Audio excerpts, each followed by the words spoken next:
Good morning, this is Zane with Champion Auto Lifts. I'm going to be installing a FP8XLT today and showing you all the instructions on how to do that. It's also exactly the same for the FP8. The FP8XLT is just a little bit taller and a little bit longer. So I'll show you all the tools you may need. Earmuffs, funnel, 1 1/16 end wrench or a crescent wrench, pliers, screwdriver. You need a number 8 Allen wrench, a number 6 and a number 5, a 3/4, 2 1/2-inch, 2 10mm, and I recommend a 3/4 inch socket with an impact drill. Alright, let me get started here. You will also need to save the bolts that are in the packaging, just these black bolts, nuts, and washers.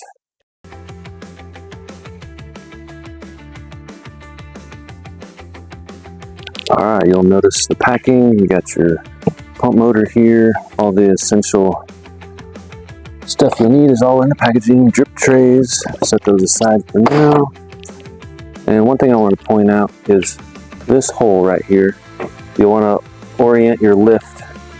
That hole is for the pump motor. That usually goes in the forward driver's side position. And all the posts just get oriented the same place that they're in the packaging.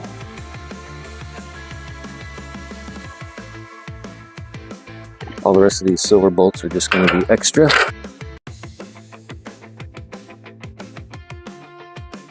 While we're down here, we'll take this metal off, and since we have the bottom up on wheels, we can take these bolts out.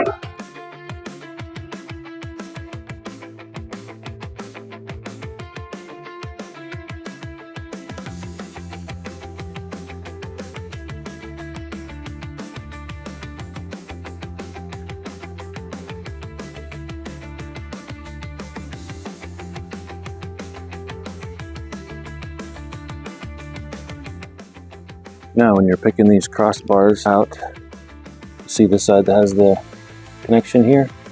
That connection will go closest to the power unit side. This right here on both ends. So we have one up there that I already have installed and one back here.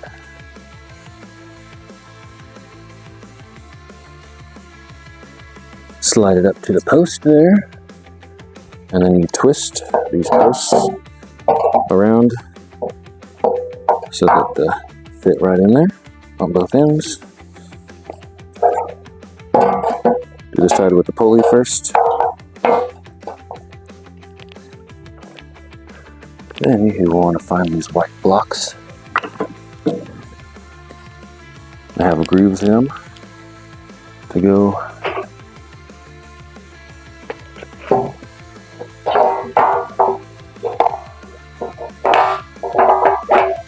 Opening of the groove goes down.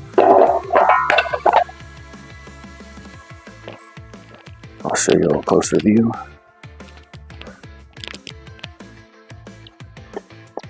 They just slide in there like that.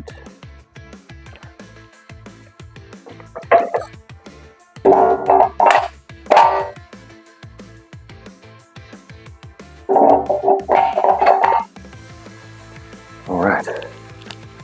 We have this connection on the motor side. Then we're going to raise this crossbar up. That way, when you get the ramps on, you can get underneath to adjust the cables. Then I'm going to slide this closer a little bit.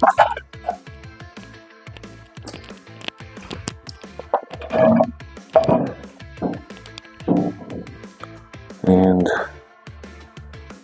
let it down.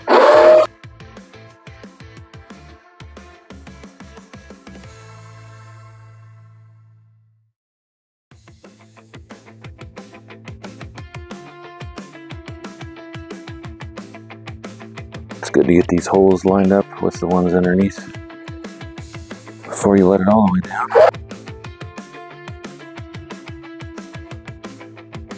So I always like to stick the bolt from behind. Put a nut on it for now to hold it in place. Thing on the other end.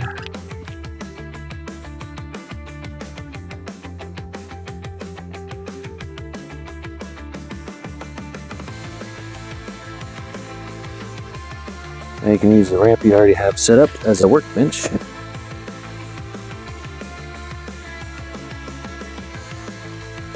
There's two of these. These are the pulley covers. You have one at each end of the lift.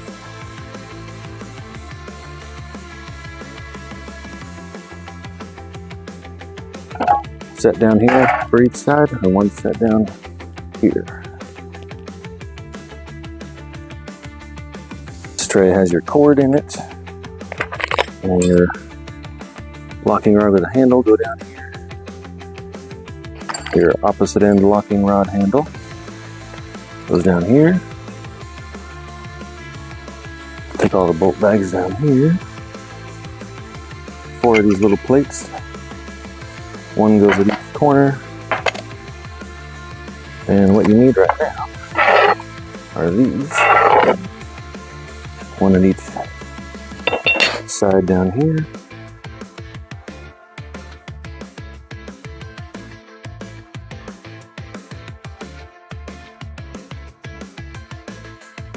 Will be your stopping plates.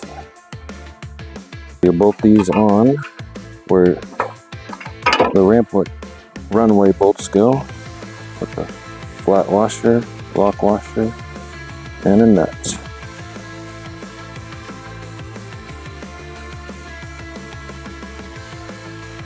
So you put these on with the big washer side towards the crossbar.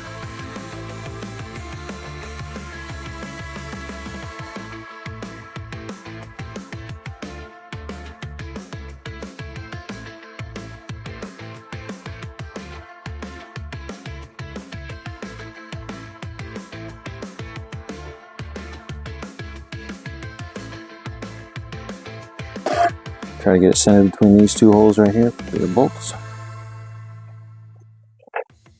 2 black long bolts, nuts and washers.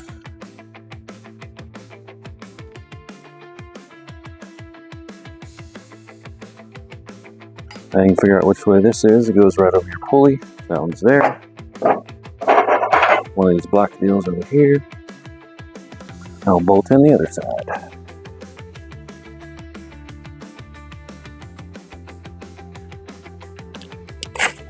So this big bag of bolts will be for your casters. Put them right there. This bag of bolts with some black ones will be for your pump motor. And this will be for everything else. So we'll start with this one with all the hex nuts in it.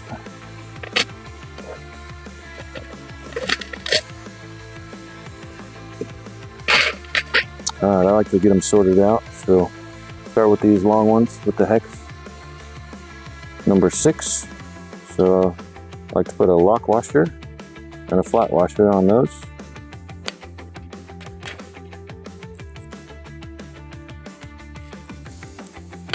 And then you'll do these with the little round head, number 5s. I like just to do you can do a lock washer and a flat washer. Sometimes you can't get them all to fit on there, but that's how it goes. Get all those organized. And then you have these 10mm bolts. Those will be for your locking rods. So I like to do just a flat washer on those to start with.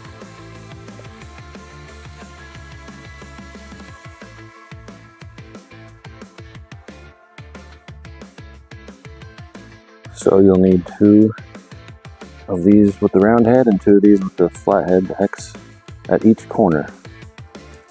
So we'll go put those around.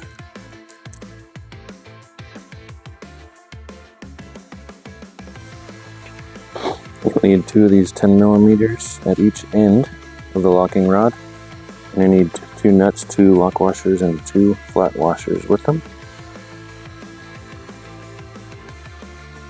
We need to go underneath and pull the cables out a little bit. Alright, now we're underneath the first runway. You're going to pull this little plastic cap off the hose so it can breathe. And then you're going to cut all the zip ties that are on these cables so they're free. And go down here, and this hydraulic ram, you need to push it out like halfway down there so you can get a lot more slack in the cables.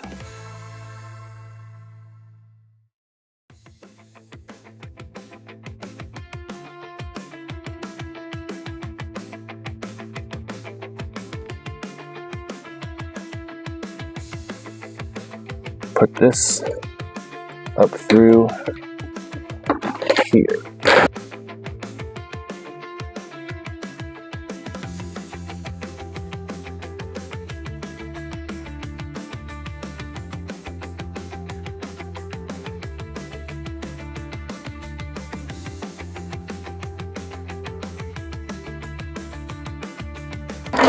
This one you may have to take these nuts off to get it to go through because that hose is in the way.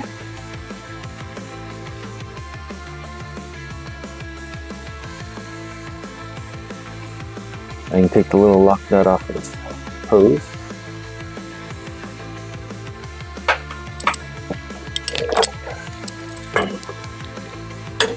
You want to tighten this fitting right here.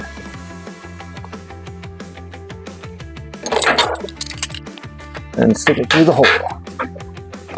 And put the lock nut on the other side.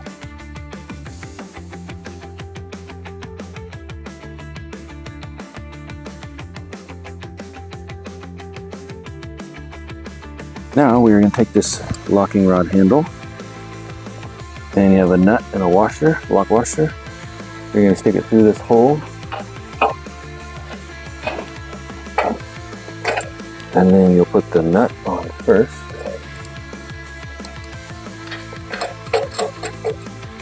Just give it a bunch of slack, put the washer on, and you'll get it to thread in to this black rod. Just go 3 or 4 turns for now. Then you'll do the exact same thing to the other end. So take the nut off, the washer, the nut back on.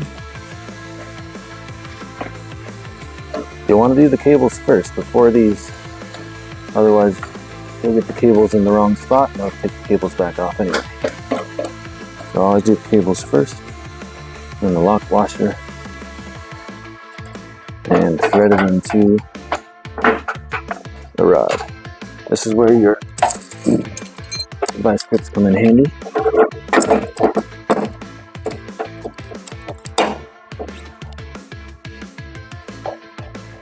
Lock that rod.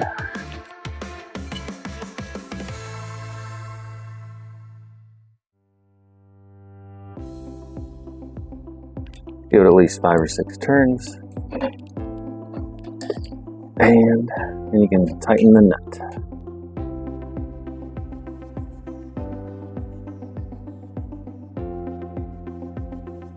At this point, you only want to tighten one nut, or neither one.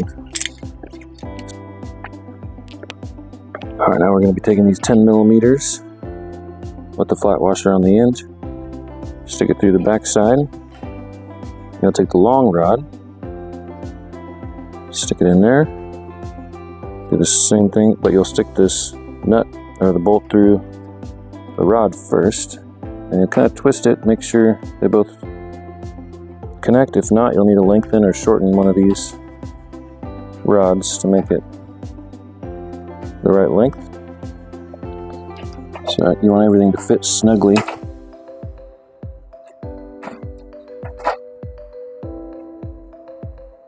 I'm going to do a flat washer.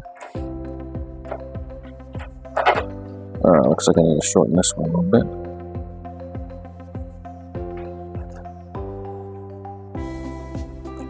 Flat washer, lock washer, nut.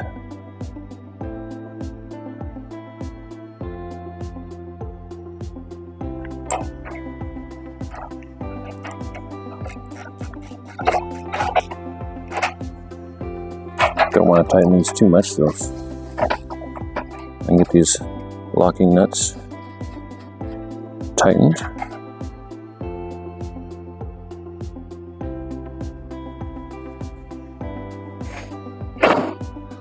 I always like to pull the slack out of this rod, pull it all the way towards you, and then give this one some more turns until it hits there and go so your handle is up like that. And start with the top one.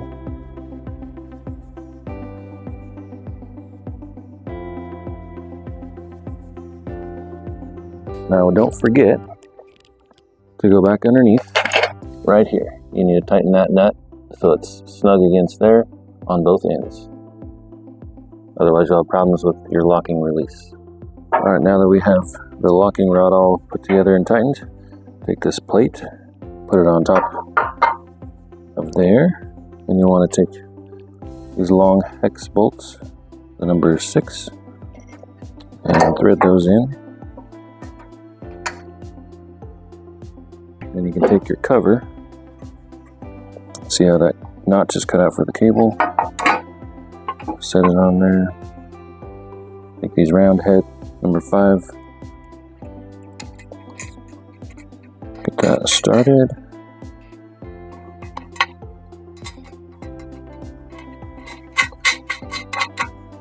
Allen wrench.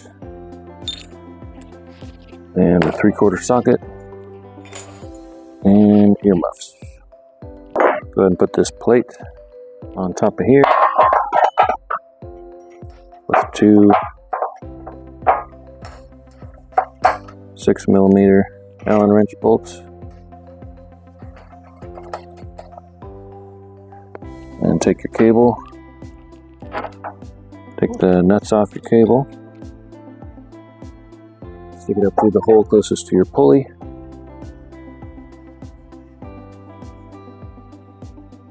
And then I like to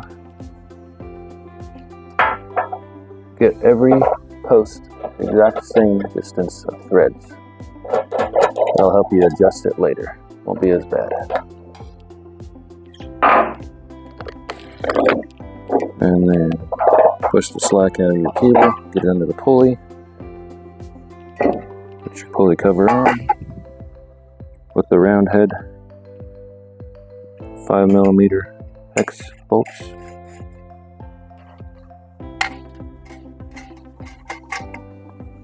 And then don't forget, we still have these that are loose. So we take quarter.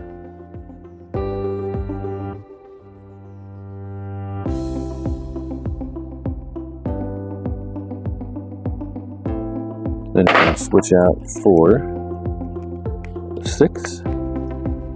Tighten these.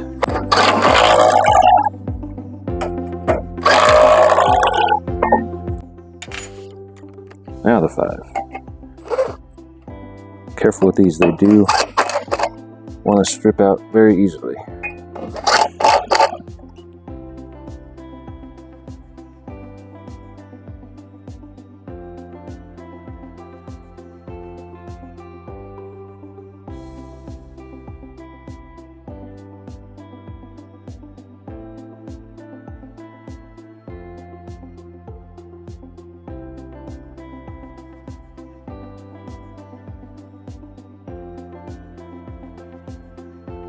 Now we will be installing the pump motor.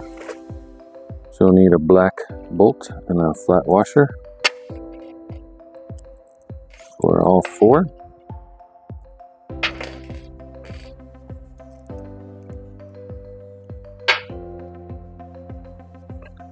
So you'll put the nut in from the back side on the top 2 of the little hole, not the slot, the hole.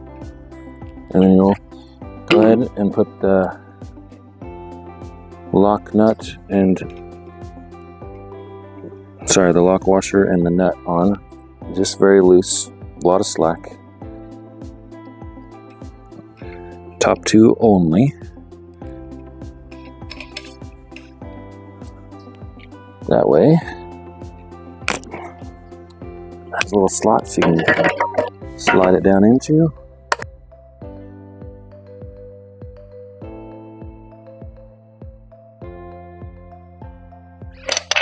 and 1/2-inch wrenches.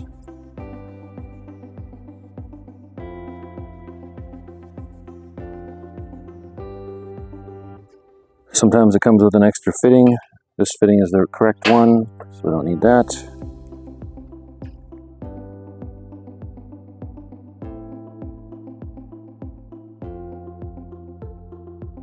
Just pretty snug, not crazy tight.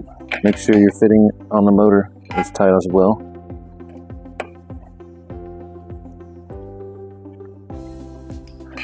And you may also want to check the fitting underneath the hydraulic cylinder. Make sure it's tight.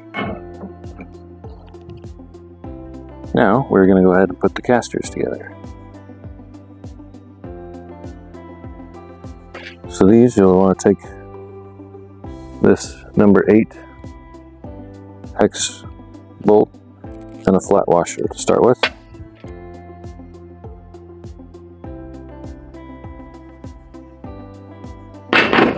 Alright, you want the flat part facing you. Take one of your casters. I like to do 2 bolts. See, they're like a rectangle shape. They're not perfectly square. So you take the short side of the rectangle, 2 bolts, right in there like that. Then a flat washer, a lock washer, and a nut.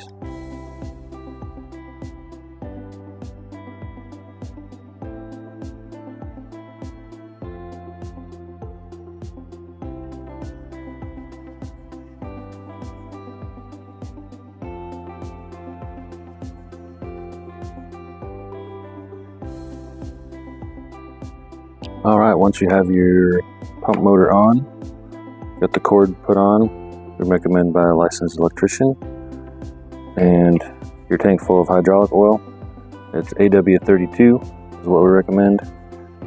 Then you get it plugged into 110, this is a 110 motor.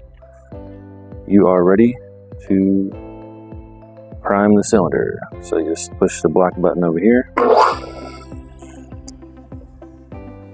And it takes a couple minutes for it to push all that fluid into that empty cylinder. Take the slack out of the cables. It's always a good idea to go around and double check one more time that the cables are underneath all 4 corners of the pulleys.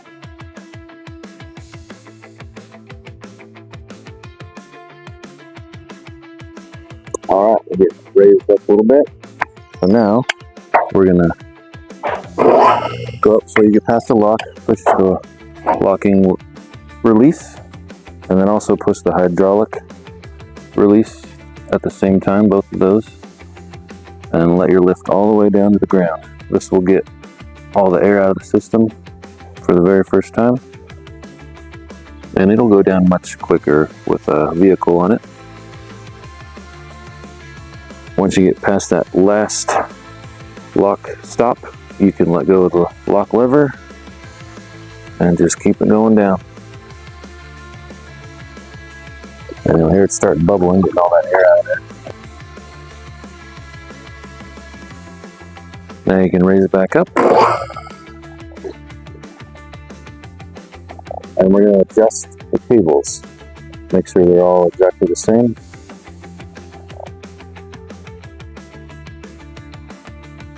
We're going to go past that one to the second lock position. And we're listening to see if they're all locking at the same time.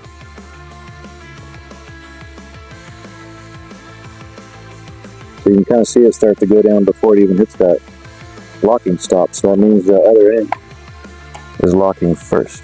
So I'd stop it just below there, just before it goes over the lock. And hop up here with your vice grips and your 1 16".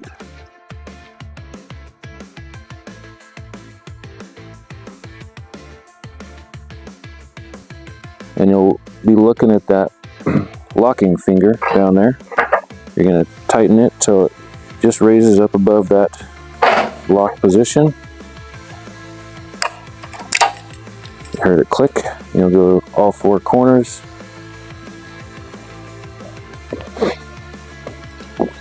Looks like they're locked in. Alright. now we'll see if we're sounding better.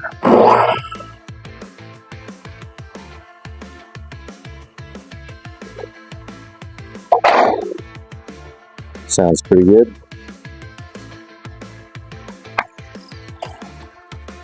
Before that locks, I'm going to go down the other end and make sure if this looks similar. And we're pretty high above the lock stops down here. So that tells me we're not quite in alignment yet. So we'll go up past one more and stop it. So you can kind of see that little jerk. That means that end is locking in there. Yeah, these two down here are above the stops. So we're going to raise these two.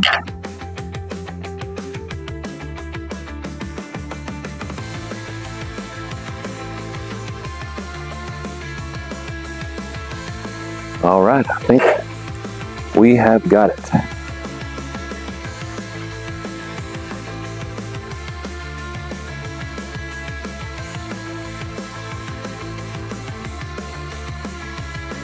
That is as high as it goes. And when you have a vehicle on there or anything, I always recommend to push the hydraulic release lever and lower it back down on these locks. So you take all the pressure off the hydraulic system while you're underneath and working. And that way it's safe. You can't release the locks or anything like that. So, and I am 6'4", and there's still an inch or two underneath this XLT. So if you're a taller person, you may want to get this so you can walk underneath it with no problem. And that is the conclusion of installing a FP8K.